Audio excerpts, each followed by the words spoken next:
Let's mic देश का मिजाज। तो देश का मिजाज में अब खबरें दक्षिण भारत से। तमिलनाडु में चेन्नई के पास एक दलित युवक ने अपनी प्रेमिका के घर में फांसी लगा ली।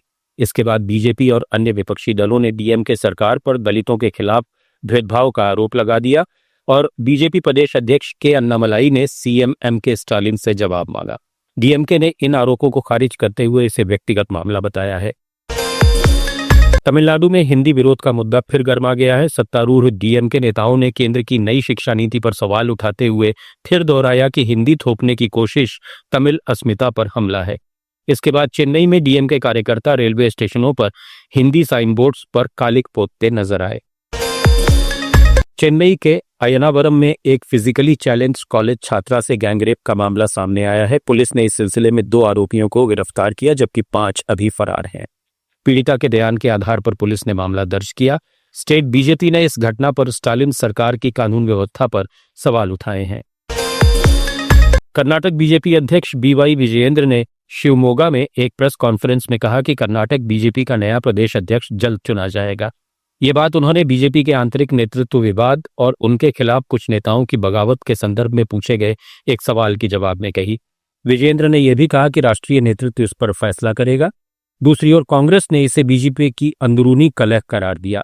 कर्नाटक के दक्षिण कन्नड़ जिले में आरएसएस कार्यकर्ताओं के घरों पर पुलिस की छापेमारी से विवाद हो गया है। स्थानीय हिंदू संगठनों ने इसका विरोध किया और इसे कांग्रेस सरकार की बदले की कार्रवाई बताया है। वहीं पुलिस ने कहा कि यह रूटीन जांच थी।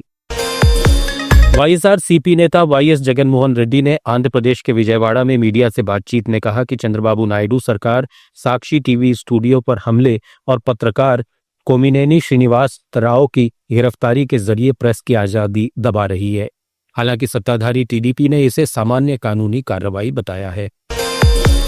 आंध्र प्रदेश सरकार ने देश में पहली बार व्हाट्सएप गवर्नेंस लागू की है। आईटी मंत्री नारा लोकेश ने इस पहल को लॉन्च किया। इसके तहत नागरिक व्हाट्सएप के जरिए शिकायतें दर्ज कर सकते हैं और सरकारी सेवाएं प्राप्त कर सकते हैं। आंध्र के विशाखापट्टनम में एक 25 साल की महिला का लोन नहीं चुकाने के कारण अपहरण कर लिया गया। इस सिलसिले में पुलिस ने 2 लोगों को गिरफ्तार किया जिन्होंने पति पर दबाव बनाने के लिए महिला को बंधक बनाया था। तेलंगाना की राजधानी हैदराबाद में बीजेपी नेता बंदी संजय ने कांग्रेस सरकार पर निशाना साधते हुए कहा कि रेवंत रेड्डी सरकार ने किसानों की कर्जमाफी का वादा पूरा नहीं किया। उन्होंने प्रेस कॉन्फ्रेंस में दावा किया कि 20,865 करोड़ रुपए के कर्जमाफी के ऐलान के बावजूद बैंक नकदी संकट से जूझ रहे हैं। सत्तारूढ़ कांग्रेस ने इसे बीजेपी की सियासी चाल बताया है। तेलंगाना सरकार ने टीजी एडसेट यानी Telangana education common entrance test के परिणाम घोषित कर दिए हैं। वारंगल की काकटिया यूनिवर्सिटी ने यह परीक्षा आयोजित की थी। परिणाम वेबसाइट पर उपलब्ध है। पास आउट अभ्यर्थी अब बीएड में दाखिला ले सकेंगे। तेलंगाना के रंगारेड्डी जिले में याचरम में एक 90 साल की महिला से दुष्कर्म की घटना सामने आई है। पुलिस ने एक स्थानीय व्यक्ति को गिरफ्तार किया है। इस घटना से स्थानीय लोगों में आक्रोश है। मुख्यमंत्री एन रंगासामी ने केंद्र सरकार से एक बार फिर पुडुचेरी को पूर्ण राज्य का दर्जा देने की मांग की है। उन्होंने एक प्रेस बयान में कहा कि केंद्र के साथ बेहतर समन्वय से पुडुचेरी को 1,500 से 2,000 करोड़ रुपए तक अतिरिक्त मिल सकते हैं जो पर्यटन और बुनियादी ढांचे के विकास के लिए जरूरी हैं।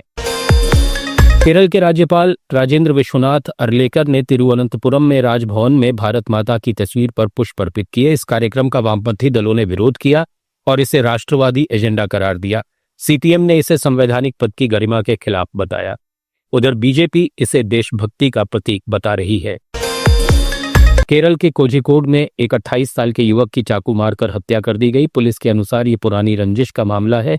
फिलहाल 2 संदिग्धों को हिरासत में लिया गया है। अंडमान निकोबार प्रशासन ने पर्यटन को बढ़ावा देने के लिए 4 5 स्टार रिसोर्ट्स और 1 याट मरीना के निर्माण को मंजूरी दी है। मुख्य सचिव चंद्रभूषण कुमार ने श्री विजयापुरम में एक प्रेस बयान में कहा कि इससे पर्यटकों की संख्या में 25% तक वृद्धि होगी। इधर लक्षद्वीप प्रशासन ने केंद्र से द्वीपों में इंटरनेट कनेक्टिविटी बढ़ाने के लिए 100 करोड़ रुपए की मांग की है। राजधानी करवत्ती में प्रशासक प्रफुल्ल पटेल ने कहा कि इससे डिजिटल इंडिया और पर्यटन को बढ़ावा मिलेगा। तो देश का मिजाज में फिलहाल इतना ही। बने रहिए लेट्स माइक के साथ।